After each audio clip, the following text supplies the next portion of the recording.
Turime apie 200 dalyvių. Krepšinyje tai buvo galima dalyvauti keliose rungtyse. Buvo krepšinis vyrų iki 40 metų, po to buvo grupė vyrų virš 40 metų. Buvo taip pat krepšinis moteriams, moterų grupė. Turėjome tinklinį moterų ir vyrų atskirai. Buvo šaškės, šachmatai, bėdos traukimas, futbolas, stalo tenisas ir smiginis.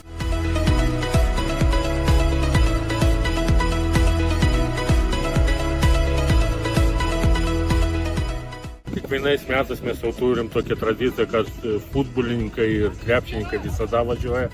Stengiamės, kad jie važiuotų. Pats asmeniškai pirmą kartą dalyvauju kaip seniūnas. Aš manau, kad gerai. Jau bus tokia tradicija kitiem metų. Ruošiamės.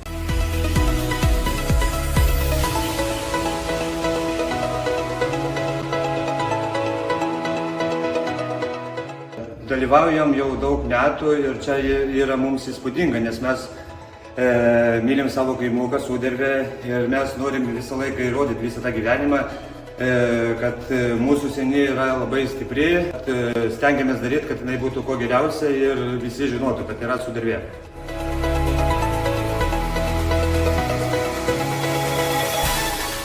Labai smagu šiandien šeštadienį praleisti kartu su seniūnijomis, su jų sporto komandomis. Tai vyrauja ne tik tokia konkurencinė kova, bet taip pat ir bendruomeniškumo jausmas.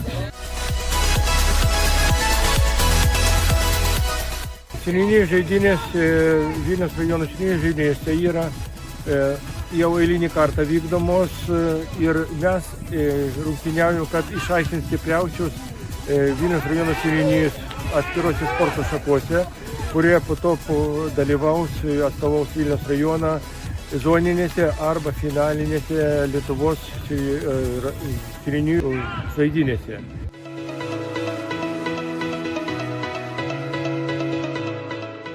Praeitais metais irgi dalyvavom keliose etapuose ir finaliniame etape buvom pirmos visoje Lietuvoje, tai labai to džiaugiamės ir tikimės šiemet neužleisti niekam kitam šitas vietos.